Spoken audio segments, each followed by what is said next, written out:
चलिए बेटा, good morning बेटा। चलिए हमें स्टार्ट करते हैं syllabus 2016। Syllabus 2016 final paper 14 strategic financial management. Strategic financial management CMA final का एक सब्जेक्ट है, पेपर 14 है, जो कि थर्ड ग्रुप में आता है। इसका एसएफएम कहा जाता है, एसएफएम स्ट्रेटजिक फाइनेंस मैनेजमेंट। इसके डिटेल सिलेबस के बारे में हम स्टडी करेंगे, डिटेल सिलेबस के बारे में स्टडी करेंगे और आपकी स्ट्रेटजी क्या होना चाहिए ताकि मोर देन 80% मार्क्स आप स्कोर कर सके, मोर देन 80% मार्क्स स्कोर कर सके। तो इसमें जो चैप्टर्स है उस चैप्टर को पहले हम डिस्कस करते हैं। इसमें देखिए चार मेन पार्ट्स है। एक है investment analysis decisions, financial market and institutions, security analysis and portfolio management, financial risk management. Financial risk management तो यहाँ पे आपका जो फाइनेंशियल रिस्क मैनेजमेंट 30% है। ये है, इसमें दो पार्ट है। एक पार्ट में आपकी फॉरेक्स है, दूसरी पार्ट में आपका डेरिवेटिव है।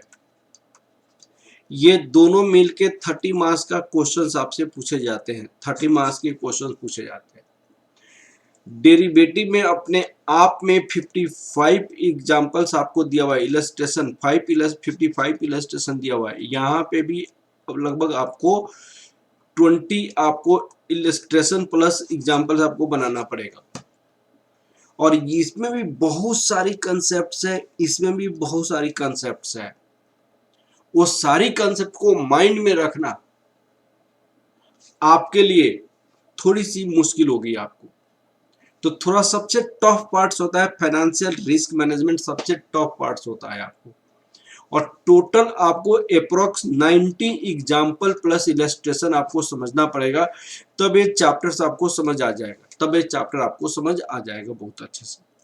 फिर भी आगे करियर मेकिंग के लिए ये वाला जो चैप्टर, ये वाला जो पार्ट है करियर मेकिंग के लिए, ये वाला जो पार्ट है जो कि मोस्ट इंपॉर्टेंट पार्ट है करियर मेकिंग के लिए। ठीक है, अब आता है एग्जामिनेशन के लिए कैसे हमें प्रिपरेशन करना चाहिए। देखिए हमारे पास जो सी पार्ट है, सी पार्ट, ये वाली पार्ट जो सी पार्ट है, ये सी पार्ट आपके लिए मोस्ट इंपॉर्टेंट पार्ट है। और इसका एप्लीकेशन इसमें भी है, इसका एप्लीकेशन इसमें भी है, इसका एप्लीकेशन आपको इसमें भी है। तो जब भी आप स्टार्ट करें पढ़ना, हमेशा आपको security analysis and portfolio management से स्टार्ट करें। इसमें टोटल आपका कितनी इलस्ट्रेशंस है, टोटल आपकी 30 इलस्ट्रेशन है। 30 इलस्ट्रेशन करेंगे तो ये वाला कंप्लीट हो जाएगा। और 25 मार्क्स का एक पार्ट है, 25 मार्क्स का पार्ट है। अगर आप सी पार्ट कंप्लीट कर लेते हैं तो सी पार्ट कंप्लीट करने के बाद फाइनेंशियल मार्केट एंड इंस्टीट्यूशन, इसमें ज्यादा कुछ नहीं है। इसमें बॉन्ड वैल्यूएशन का 2-3 इलस्ट्रेशन है, मनी मार्केट ऑपरेशन का 2-3 इलस्ट्रेशन है। बाकी 30 क्वेश्चंस म्यूचुअल फंड का है, 30 क्वेश्चंस का।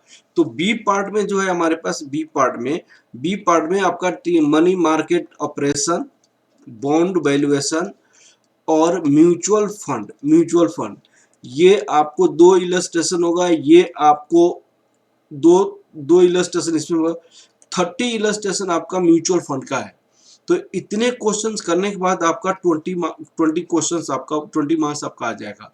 लेकिन ये वाली जो पार्ट है बहुत ही इजी है, बहुत ही इजी पार्ट है, आपको इजीली आप कर सकते हैं।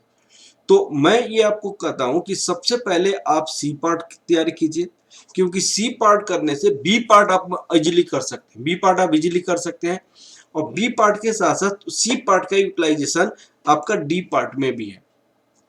सबसे पहले अब देखिए, सबसे पहले आ जाता है ए पार्ट। ए पार्ट जो होता है इन्वेस्टमेंट डिसीजन होता है बेटा, इन्वेस्टमेंट डिसीजन जो आपने कैपिटल बजटिंग आपने पहले भी पढ़ा हुआ है, लीज एंड हायर परचेज का कंसेप्ट पहले भी आपने देखा हुआ है। एक रिस्क कंसल्टेंटी है इसका बी पार्ट, ए पार्ट का रिस्क कंसल्टेंटी।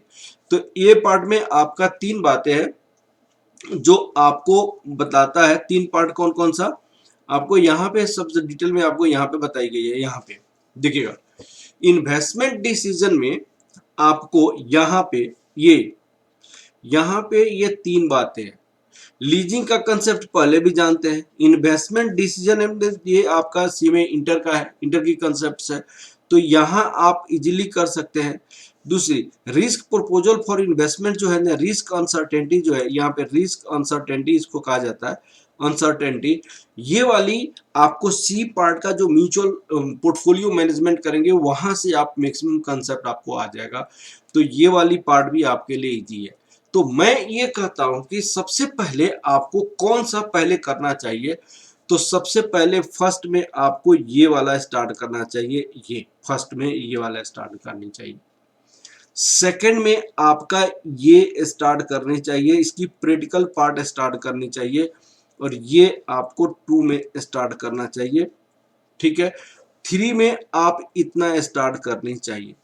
तो इसमें आपको कितनी इलस्ट्रेशन है, इस पार्ट में आपको 34 इलस्ट्रेशन आपको करना पड़ेगा, इस पार्ट में 30 इलस्ट्रेशन आपको करना पड़ेगा, यहाँ पे भी अप्रोक्स आपको 30 इलस्ट्रेशन करना पड़ेगा। टोटल आपको यहाँ तक में ये तीनों में आपकी टोटल इलस्ट्रेशन कितनी करनी पड़ेगी, 94 इलस्ट्रेशन आपको करना पड़ेगा। 94 इलस्ट्रेशन में आपकी मार्क्स कितनी हो जाएगी, यहाँ से 25 मार्क्स, यहाँ से 20 मार्क्स, और यहाँ से 25 मार्क्स, 70 मार्क्स आपके पास कंप्लीट आ जाएगा, 70 मार्क्स। जब 70 मार्क्स आपको कंप्लीट हो जाएगा तो उसके बाद आप सेफ हो गए कि हाँ जी मैं बहुत अच्छे से एग्जामिनेशन में अपियर हो सकता हूँ, एटलीस्ट मुझे मोर देन 50 मार्क्स आ जाएगा। इसके बाद आप इसको क्या कीजिए, इस तीनों पार्ट को आप रिवाइज करते रहिए, याद कीजिएगा, सबसे पहले इसको, उसके बाद इसको, उसके बाद इसको पढ़नी है। ये पढ़ने के बाद आप क्या कीजिएगा, हम इसको स्टार्ट करेंगे, ये वाला सेक्शन डी वाले पार्ट को।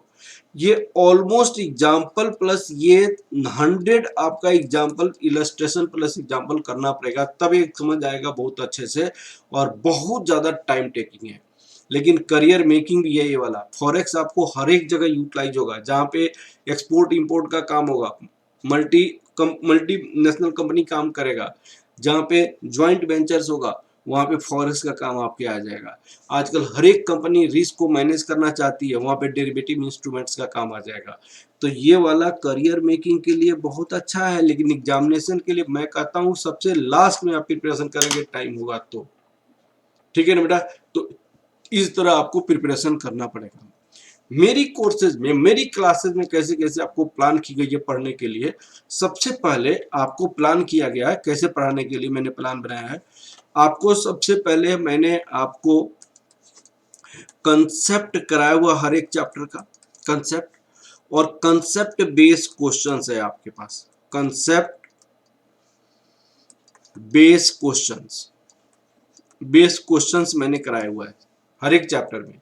उसके बाद आपकी स्टडी मटेरियल का जितनी भी इलस्ट्रेशन है, 100% इलस्ट्रेशन आपका स्टडी मटेरियल का जो इंस्टीट्यूट ने दिया हुआ है, स्टडी मटेरियल का आपका इंस्टीट्यूट के study material each and every question solve किया हुआ है, ठीक है।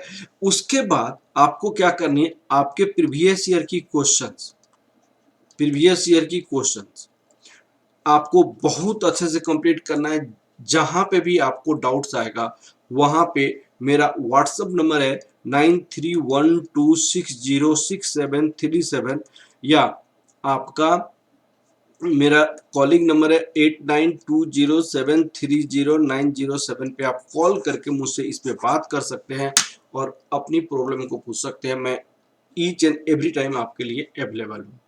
सबसे पहले कंसेप्ट करनी है, फिर आपके स्टडी मटेरियल का इलस्ट्रेशन करनी है, फिर प्रीवियस ईयर की क्वेश्चंस करनी है, जो कि सारी आपको सॉल्व मिलेगा, और जहां पे भी डाउट्स होगा आप मुझसे पूछ सकते हैं, ठीक है बेटा। चलिए, इस तरह आप अपने सब्जेक्ट को प्रिपरेशन करने के लिए तैयार हो जाइए। ओके, थैंक यू बेटा, थैंक यू बेटा।